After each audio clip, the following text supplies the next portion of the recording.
I will try my best and try to give you some perspectives also. So what I will not do, I will not go through all the regulations you can find for the Baltic Sea in terms of Nitrate Directive, Water Framework Directive, Marine Framework Directive, and so on. Instead, I will give a bit more general overview about some failures in management and also some successes. Some examples on Baltic Sea management, actually, using different kind of assessment potentials. And then I will after the coffee break do some broader scale discussion on scenarios. So that will not be so much on specific climate scenarios, but will be more what are the assumptions behind that. All right.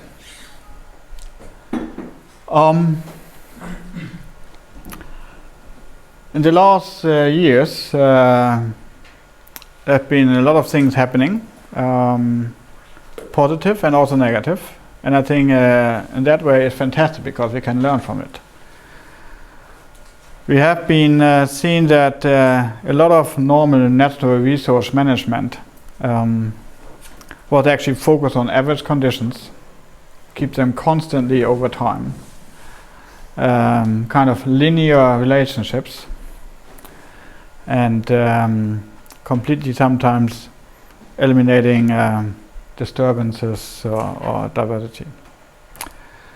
Often it has been focused on one single species, ignoring if it's like connected to other components, and also ignoring feedbacks which are in the system.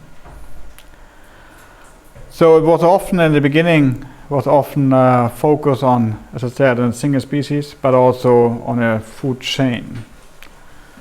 But if you look on food webs, they're reasonably simple, aren't they? So that is a food web here from the northwest Atlantic. And I can show you a bit later also from the Baltic Sea. So if you pick out one species over there, and you see it's pretty highly connected to each other, and of course that connection is also changing over time. We have seen that figure already. The species is not only connected to the prey, for example, but there are also a lot of feedbacks which may prevent the species to recover. And also there are also other things dynamically changing in the systems. So it's really hard to focus on these average conditions.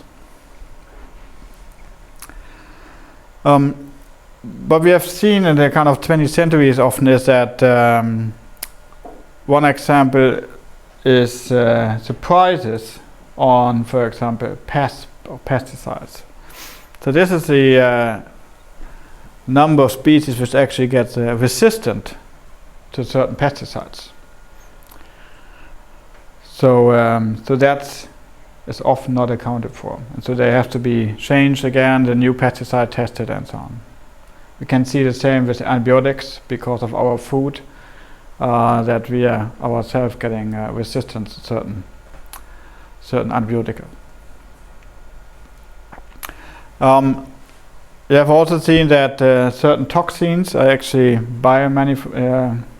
magnified in the food webs. So even the polar bear in the Arctic can be really have quite high concentrations of toxins because different migration patterns from fish, and they eat seals and so on. And also there's been quite some surprises in removing top predators. We have seen the example from cod. There are changes in the herring and spread population, and there are many more examples. So I went through that a bit in the regime shift talk. That also I showed you, so there have been this interaction of the cod decrease due to fishing and there are some surprises here in the lower food chain. So actually, if you take out a top predator, it can actually affect very heavily the system dynamics.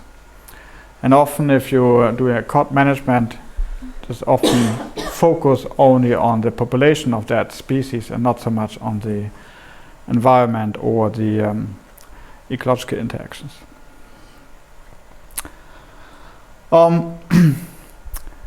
And it's especially some in some fishery collapses has been seen.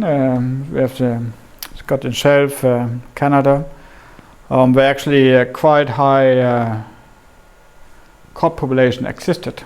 I don't know, something like 800,000 tons, or I don't know, maybe, it's a very high number actually. And the Canadians were fishing there and so on. But then it was open, so also large other fleets could go into that and fish quite heavily the cod out. And there was a quite strong collapse, and there's still discussion if there's a recovery or not.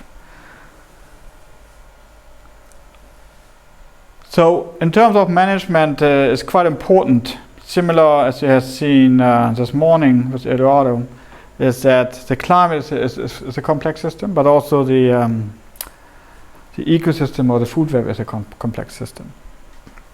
Do you have interacting components? They vary over time. We have like an internal variability, which is often caused by emergence. So you have patterns evolving inside the system. You have a self-organization of the system. And often that change is unpredictable. A bit similar to the, for example, El Nino events and so on. So this is a simple food web here from the very species poor Baltic Sea. It's actually from the benthic component of the Åland Islands. So you see it's quite complex, quite a lot of interactions going on. And then often management is also a question of scale. We need to apply it for a certain area. And the problem often is that, here's an example from Tanzania and so on, but the problem often is you're having a very local scale, a bit larger regional scale, and you might even also have a global scale. And all these things are really interconnected. And if you want to manage something, you need to be aware of which kind of interactions or spatial dynamics are occurring in the ecosystem. It's also very often the case, for example, in coastal or offshore. So when you do management for the coastal region, of course you have interaction from the offshores. Fish comes in or other species, and they go in and go out and have nursery areas and so on. So this is quite important in management to have an understanding of the scale of the system you're looking at.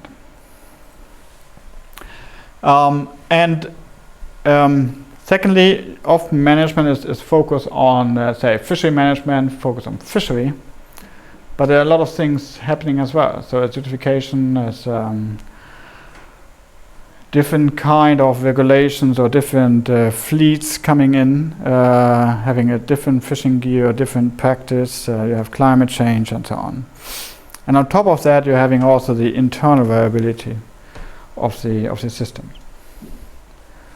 So all these need to be accounted for, and especially has been often ignored that the global drivers actually affect quite heavily local systems. Earlier it was so that local systems were managed and were driven by very local patterns.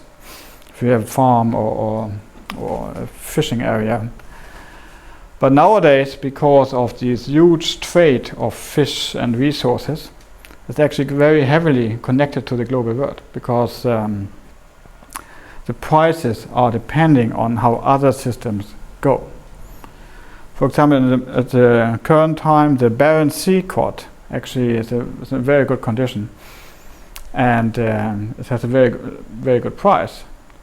So the Baltic Sea cod is actually a bit more expensive. So people buy more Barents Sea cod, and the quota for the Baltic Sea cod is not fulfilled because they don't get so much money for that. So all these trade issues are quite important to also consider how how the system is interrelated to this.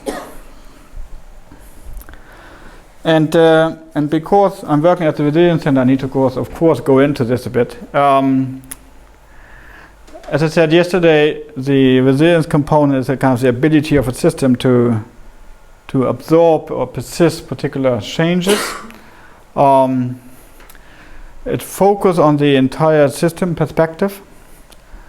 Try to see a threshold or tipping points, what are the drivers of change in the larger scale, and feedbacks and so on. So the resilience component is actually quite important, I would say, to consider in management.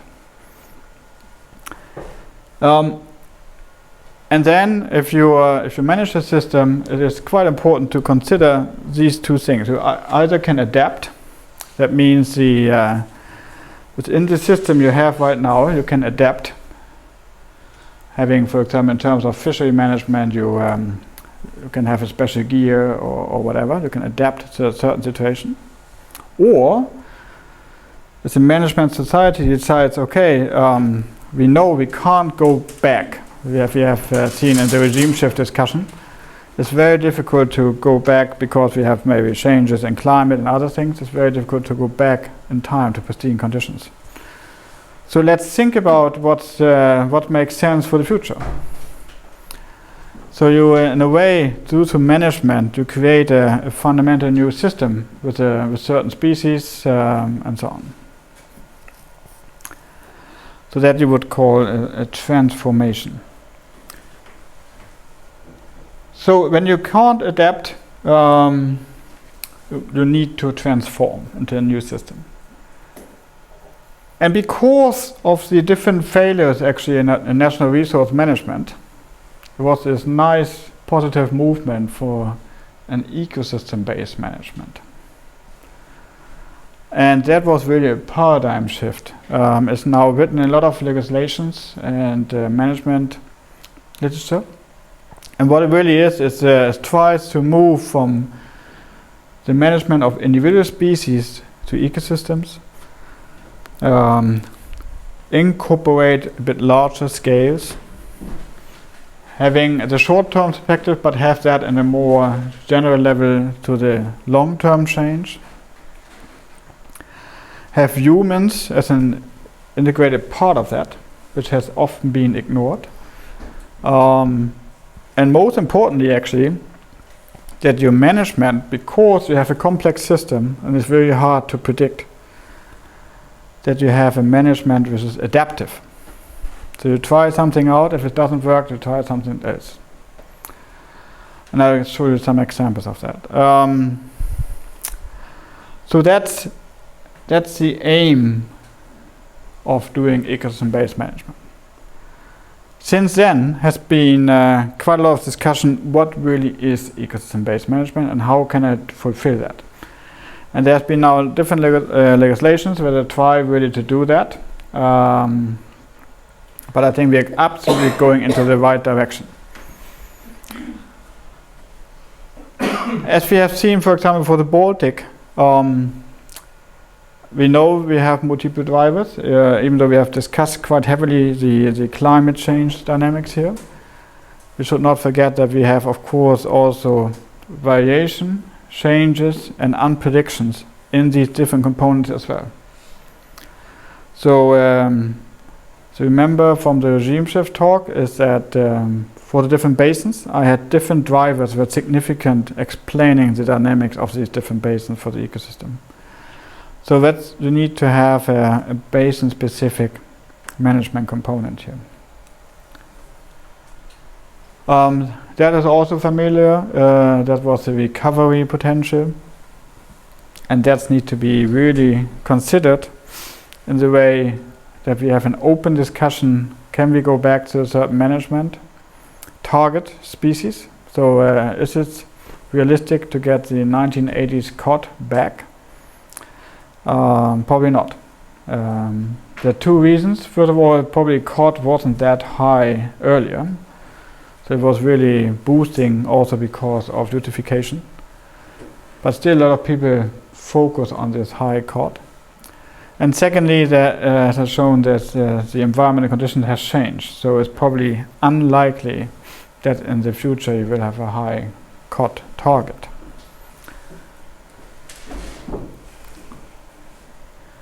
In a paper from, which is also here, the Ambio special issue, Blenckner and Anita, we went through the successes and failures of Baltic Sea management. And one, I roughly go through that. One very big thing was the establishment of HELCOM, which is the kind of legal body here for the called the Helsinki Convention, and they have been really trying to harmonize the different management actions around the Baltic Sea. They started actually because there was huge problems with organic contaminants like DDT or PCBs, these very harmful contaminants where, for example, the white-tailed eagle went down. But for example, so far, HELCOM tries to implement a holistic assessment, but hasn't really implemented yet the ecosystem-based management approach. But because there was a huge, large follow-up of these organic components, and there was regulations and recommendations from HELCOM pushing the countries to reduce organic contaminants, was actually possible that the seal or eagle populations actually recovered. So that was a very successful story, I would say. We can see that also the heavy metal pollution has been reduced. We still have some hotspots there. We have the positive thing of the nutrient reduction from the different countries, which ended up in the Baltic Sea Action Plan. So that's a very positive thing. Even coastal eutrophication partly has been improved. The cod, I go a bit later here. And then later on, around the, I think 2010 or 11, they actually tried to adopt the ecosystem-based management. Similar also to ICES, to the big international Council for Exploration of the Sea, responsible for the fish management. They also adapted the ecosystem-based management. So that's is a very good thing, I would say. It's a bit unclear in which way that is adapted to climate change. We see that in the Water Framework Directive, there's no adaptation to climate change included. So they make the good ecological status not related to climate change, so only to manageable local actions. And maybe the targets need to be a bit adapted here. But anyway, you can have a look. The paper is free accessible on the homepage from Ambio also. So there we go through the different examples. How do you conclude that HELCOM is not organized for EBM? Is that the historical line? Yeah, the historical line. So it's started. So later they tried to adopt that, and they're heavily working at the moment with the holistic assessment to try to incorporate that. And then just a comment: the Baltic Sea Action Plan still does not include climate change. Yeah, exactly.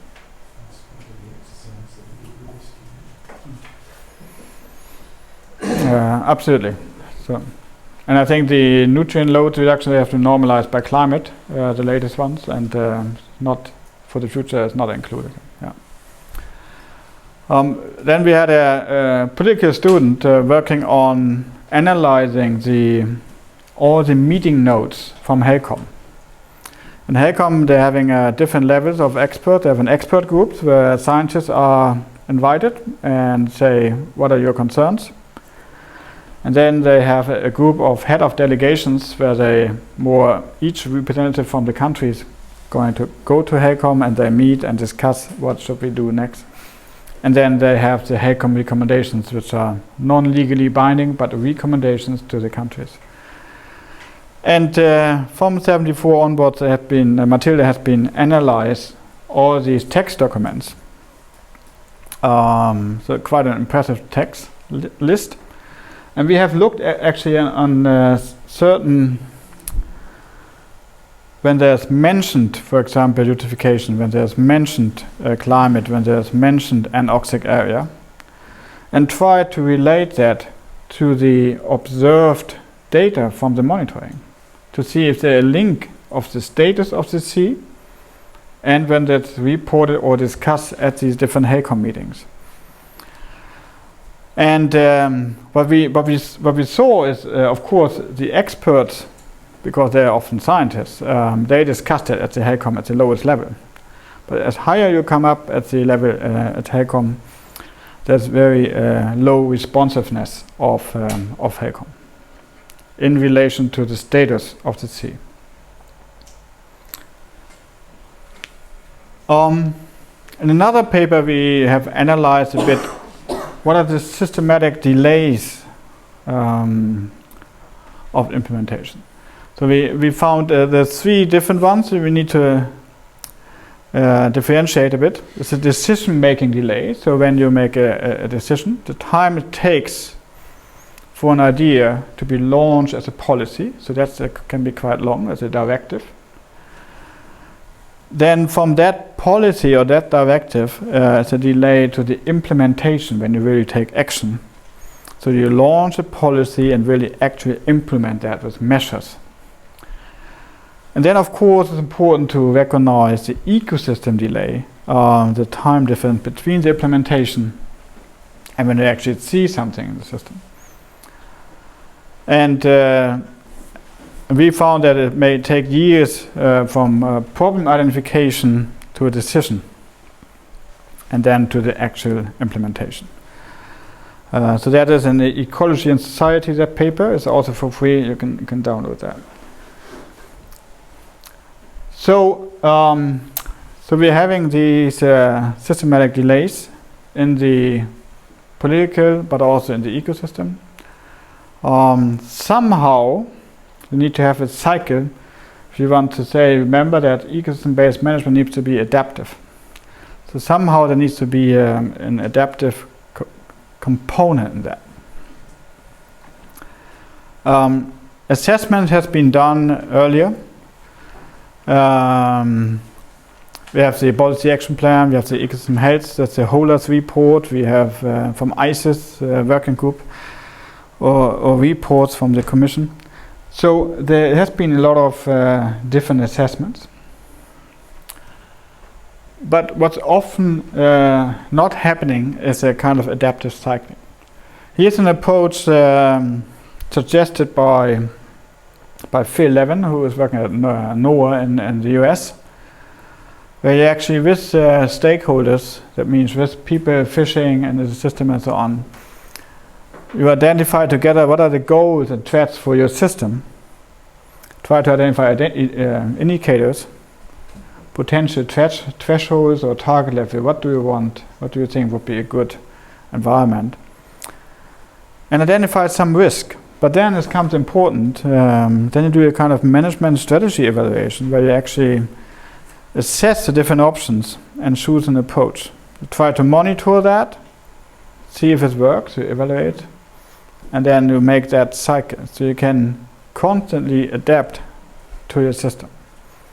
Because you have a complex ecosystem, it's sometimes highly unpredictable, you need to have an adaptive cycle to account for that.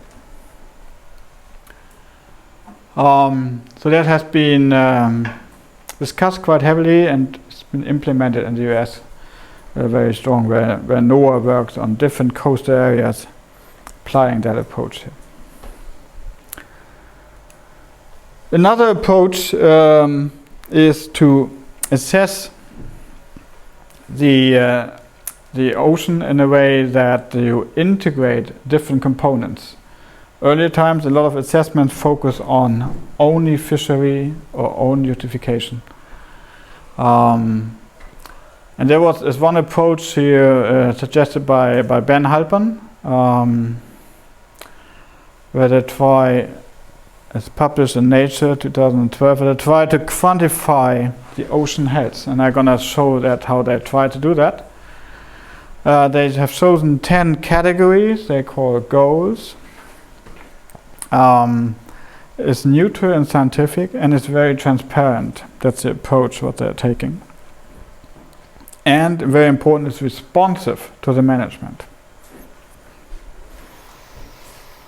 So instead of focusing only on, say fishery or eutrophication, they have chosen now these 10 goals from that the ocean provides food, which is mostly a combination of large-scale fishery, but also aquaculture, because keys for showing that the aquaculture is actually increasing quite heavily in the recent years to provide food. Small-scale fishing, natural products like fish oil and so on. What's the potential of the system to actually storage carbon, so it can prevent carbon dioxide to the atmosphere?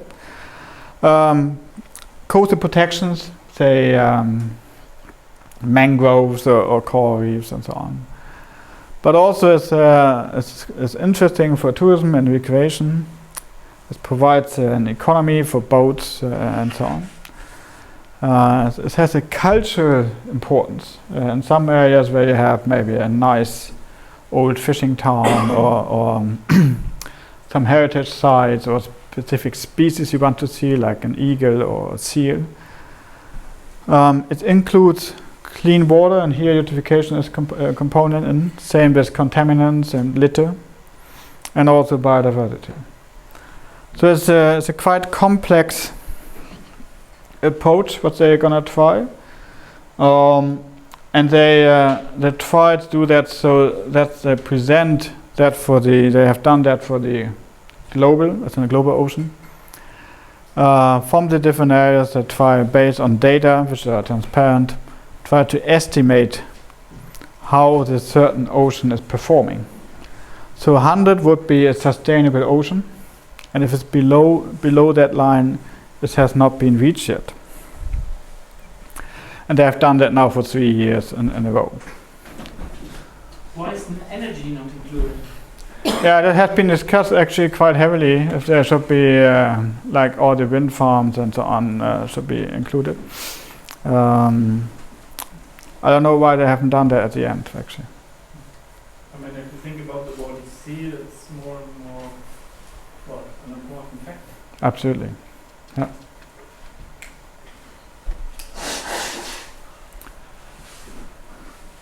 So, since this was published, there's been a lot of regions trying to implement that for region.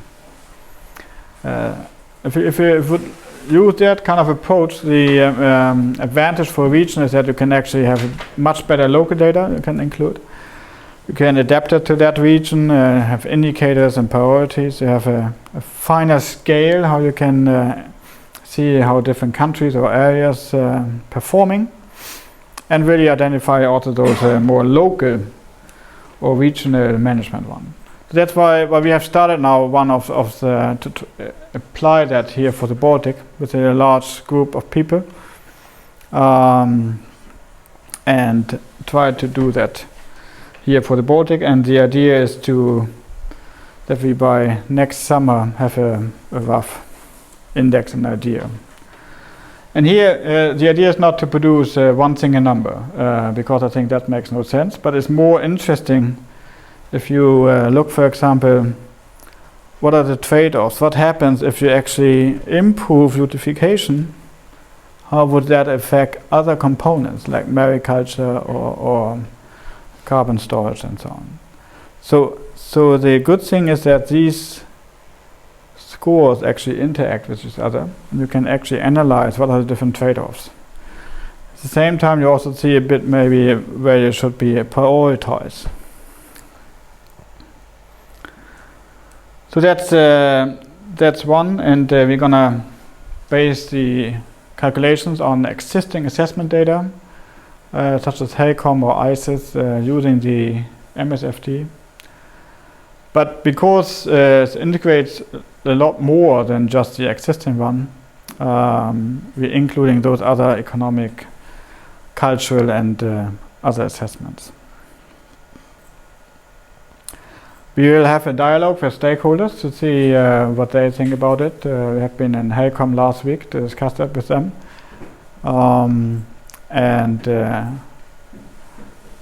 We have no agenda behind that, so our approach is to have that really openly and try different indicators to see how that system responds.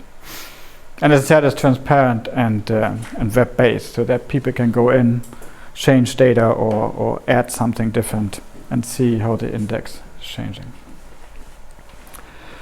So that's my part for the marine management right now. And before I go into scenarios, I would like to ask you, do you have any questions concerning marine management?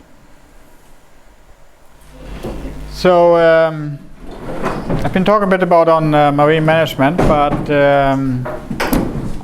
Marcus asked me also to say something about socio-economic scenarios. Didn't you say that? So what I'm going to show now is a bit some overview what scenarios are, and I'm not going into climate at all. It's really on general level, and how they can be used, on how are they used. So scenarios are really like plausible stories. So what's possible, what's challenging, what's relevant. They're often based on if then that happens, and they can be using both numbers but also like words, a story really. And they're really not aiming at forecasting or predicting. It's more like a potential pathway. So they provide actually a quite good interdisciplinary framework, because people need to talk to each other, scientists from different disciplines. And they can actually provide a quite nice picture of an potential future. And I'm going to show you some examples also. They can have different policy pathways. We often so much stick into the current policy, but they can actually, scenarios can be used for testing or analyzing a bit different policy pathways. They're very helpful in communicating complex information. And it's a challenge to build up those because it's really need to think big.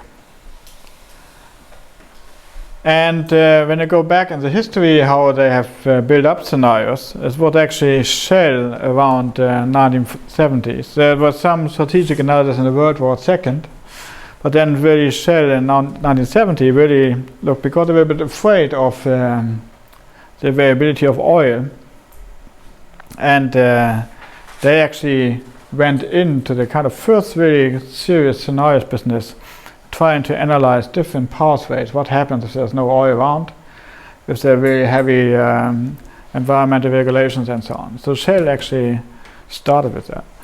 And then a bit later was the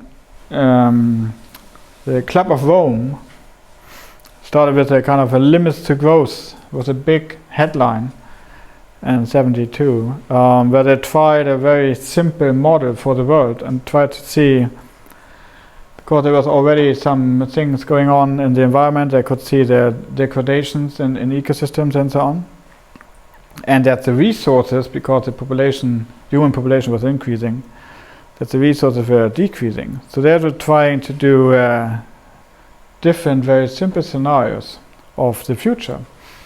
And actually, it's about 12 million copies in 37 languages, so that's quite popular. And this is one of the scenarios here from the limits to growth. So they they had like these different stories here, a stabilized world and whatever. So you often scenarios built on different assumptions on how policy or humans interact. And based on that, so if there's no, so for example, policy that don't care on the environment or changes in ecosystems, they could often end up to a kind of a world, quite high world population and quite business as usual thing. And actually, there was Graham Turner checking the in 2000, going back and looking at the actual data. So what the prediction was from the 72 and looked at the actual data, and they could actually see that they were on the way of the worst case scenario.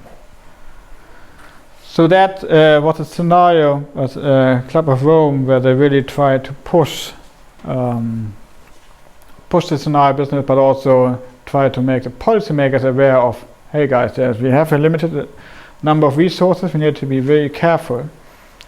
And if we continue using them and have a human population, there will definitely a decrease in natural resources. In general, successful scenarios that are going to be useful, it should be really relevant. That's actually why quite a lot of climate scenarios are so much discussed, because they're really relevant. It needs to be credible, so there should be really like thinking behind that, should be coherent, should just not be some, it should be really like thinking through the different components. And also make them really like transparent, so you can see which kind of assumptions lying behind a certain scenario. Legitimacy, that's quite an important component that we actually, because the scenarios are developed in stakeholder meetings and so on, where you together discuss, okay, let's assume this, what happens if that, and so on. And it's very important that you report those ways how you develop that. And also, that's actually the hardest point, being creative, because you are so formed from today's situation. It's very difficult to think completely differently. I mean, just think about today, we have all smartphones and we have Spotify and all that kind of stuff. Think about 72, I could never imagine that there would be a mobile phone that I can listen to music here without having an LP or whatever. So it's very difficult sometimes to think about outside the box and into the future.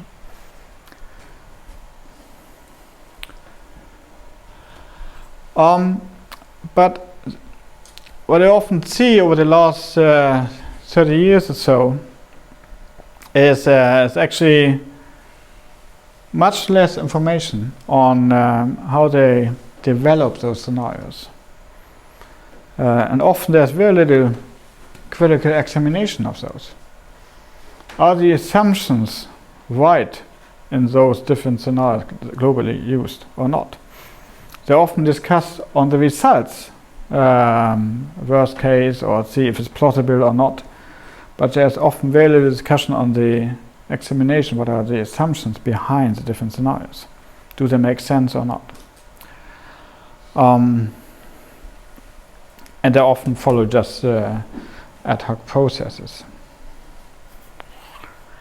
So the most common, I would say, is the inquiry-driven scenario analysis. So it's a research tool, it's quantitative, it's like typical IPCC stuff. So it's a cause-effect relationship, it's easy to use, and they really use that in research focus and deliver. So they produce it, scientists produce it, and then deliver that to policymakers and give it to their hands.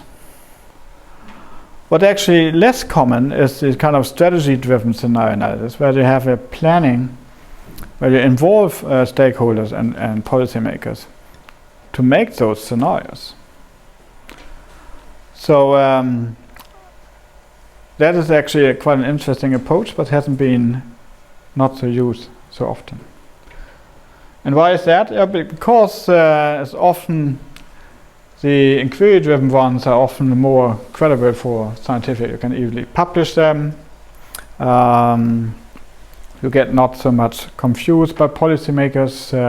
You don't need to, because this scenario telling story is quite a long process when you want to do that with stakeholders, policymakers, because it starts with the language, you need to adapt and all this kind of stuff. So, but the scenario science, the important thing is really it needs to be transparent, completely transparent, so you can see which kind of assumptions are behind that stuff, but also it is reproducible. Concerning the scenario, now I'm not talking about the outcome of a model. I'm talking about really about the scenarios. Is often also their scale, because you produce like global scenarios, but then to downscale them to certain regions is quite a critical part, because you need to have the different components in it. I can show you here. So it needs to be the larger ones are actually across multiple scales, but it's quite difficult to do it on the smaller scale with consistency. So for example, if you have a trade scenario in there and there's a lot of trade where you have less regulations, then those regulations should also be involved. For example, if you have a fishery scenario on that, there should also be no regulations. So these kind of consistencies from the different assumptions is really an issue. There's the extent of creativity and diversity of different policy actions and regulations. And it can be quite difficult to harmonize the goals across the different levels. So the scale of the scenarios is quite an essential part. Here just a quick overview of some of the main global scenarios. They have, if you use different ones, they have different names. So I can show you that in a minute or so. But for example, a typical one is a market forces one, where that is market-driven, globalization, trade liberalization, and so on. And the trend is rapid economic growth. That's the focus of that scenario. The mid-range growing population and so on. And then you're having other ones, like for example, reform market, that the social component is much more important. So it's not so much focus on getting quick money and having economy, but the social component is more important.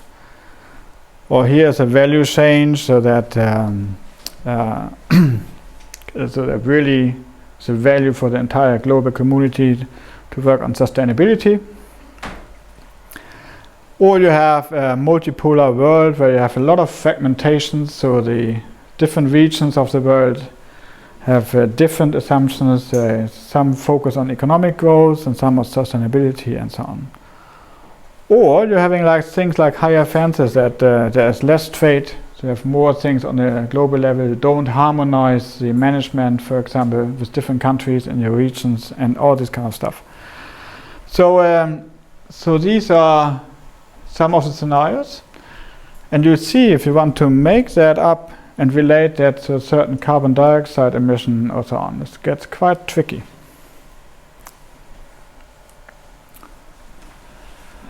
The other one, there has been a different scenario. That's from the Millennium Ecosystem Assessment in 2005. IPCC, the emission scenario. There's now this new RCP, whatever. There's been a French scenario on agriculture, a Swedish one, and then there's the one from Shell, a recent one. And they all have kind of similar assumptions, but different names and so on. So it gets a bit complicated to see what the different scenarios are about. And they all have different assumptions on, for example, a change in temperature or population dynamics. Here, for example, here the population dynamic for the Millennium Ecosystem Assessment scenario is 8.1 billion, the other one is 8.7, the French one is 8.9, and so on. So there are different assumptions behind it. It's very difficult to critically analyze those. And then you have, of course, also different models using those scenarios. And they're using different ones, and there might be a tendency that some only use certain models. So it's not only the model output which is interesting to discuss if there's a climate change or internal dynamics, but it's also really what's behind those assumptions and the scenarios. And here's one comparison from the IPCC approach and the Millennium Ecosystem approach. In the Millennium Ecosystem approach, you have the ecosystem as a focus point and have the different threats like say climate change, land cover, biodiversity, nutrient loading, and so on. And then see what the threats are on the ecosystems and if it's health, economic, and social as an output, human impact. But here, in the climate one, you often have climate change as a main driver, and they see the response in the energy sector, biodiversity, food supply, and water. So a bit different approaches based on this scenario exercise.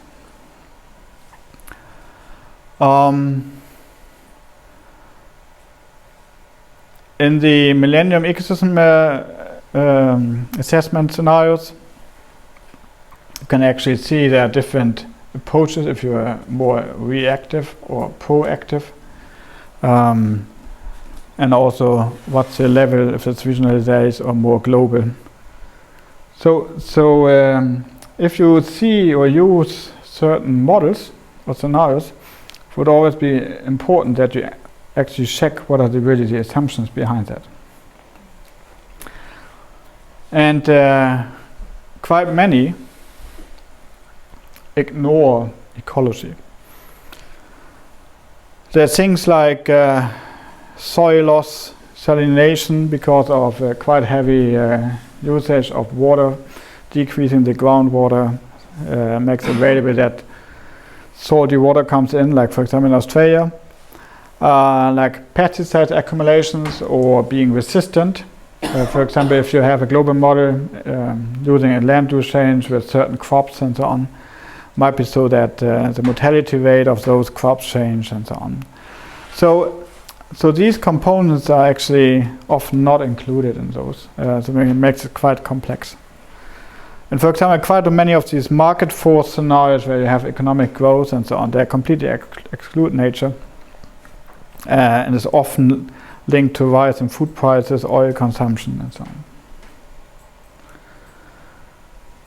In addition, it's often so that there's been a focus on the production, but is and has that linked to well-being. But that's often not the case. When you do like surveys and so on, you would see actually that the well-being and life expectancy is not directly related to the amount of money the different countries have.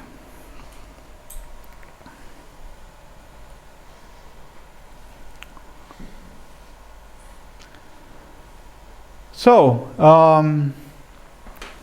the pitfalls often in those scenario development is that some of the assumptions that have been discussed are often hidden. And they may not be really consistent with reality. So I think there needs to be much more work on. And then it's also to integrate those different disciplines together. Because it's quite an approach to make a scenario which involve social scientists, policy makers, ecologists, economy, to see that they're really consistent from all the levels up.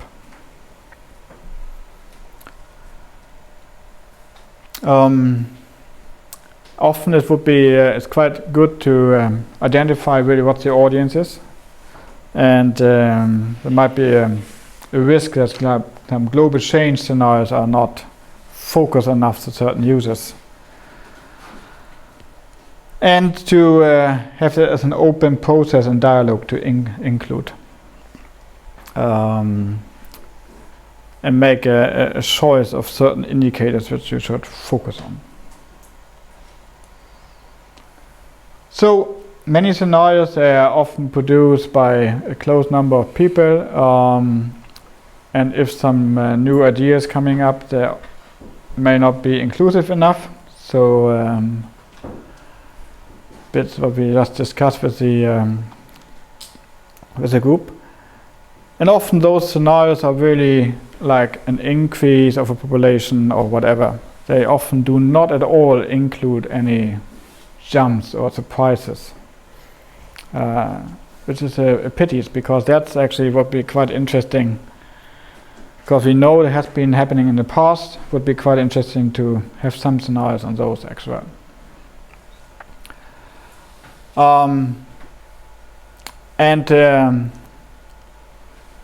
Quite many actually do not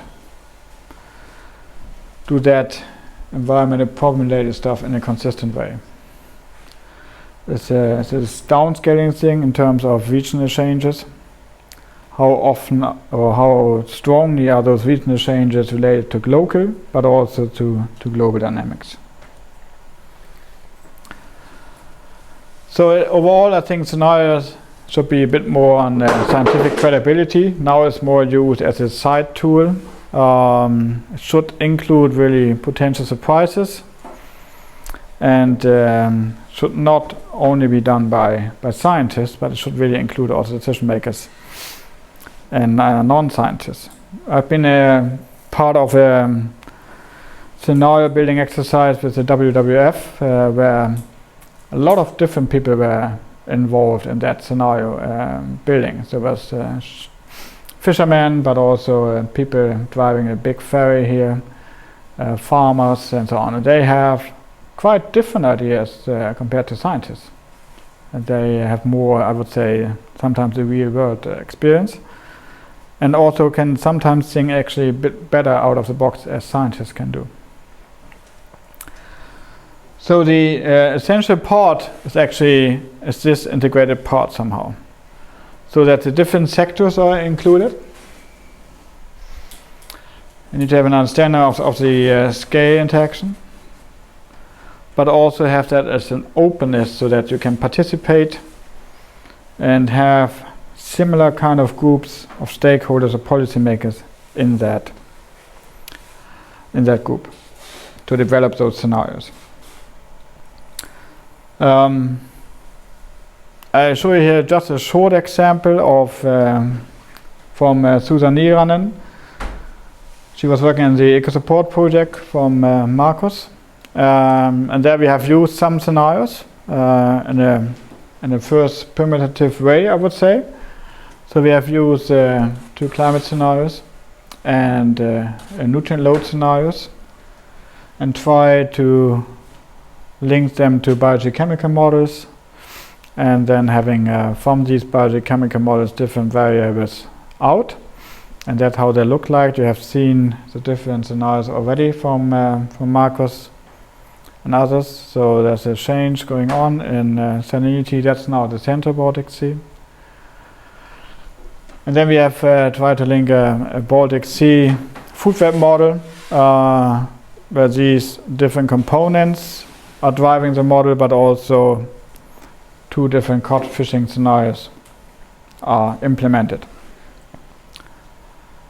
So we here show you just a worst case scenario where you have a lot of nutrients in very warm climate and a high fishing. So it's a scenario where you actually don't care so much about the environment. You just keep going as business as usual. And then we have a kind of best case scenario where you try to improve the Baltic Sea with trying to completely implement in the Baltic Sea action plan and have cod fishing at a sustainable level. That we've been running those. I don't go into any details here. So what we found actually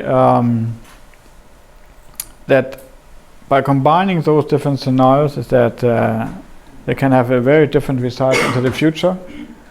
We found in some cases potential surprises where an interaction of different drivers can actually lead to a shift in the food web dynamics.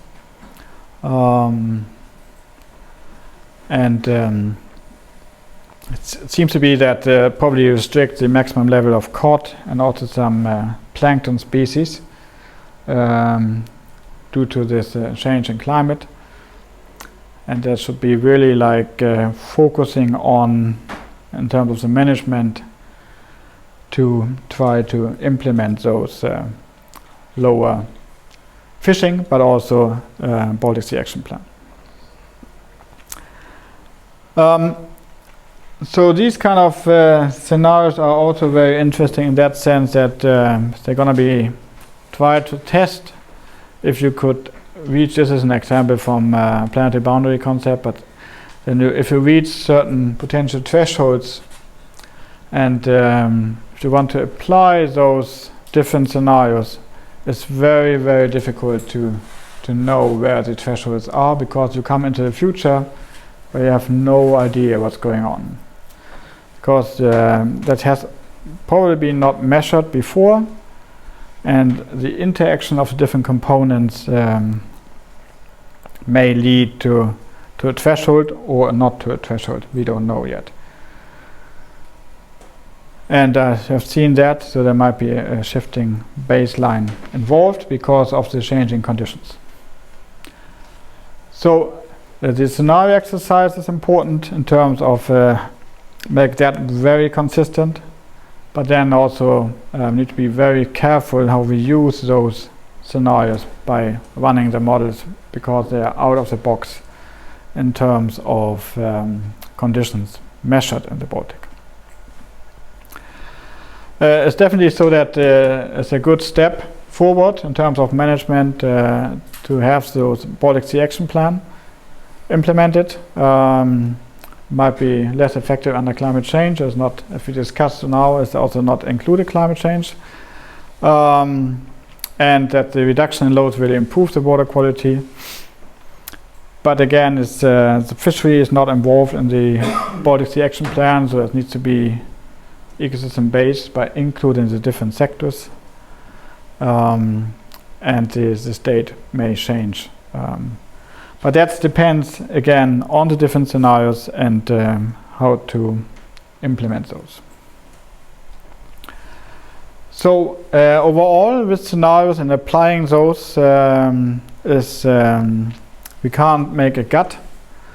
So general theory, I would say, on the function of marine ecosystem, it really depends on the scale and where we are. And it actually depends also on the interaction between inside the system, but also how we interact with the system as humans. So it's our ability to predict ecosystem behavior is very limited. So management needs to be very adaptive and precautionary. Thank you very much.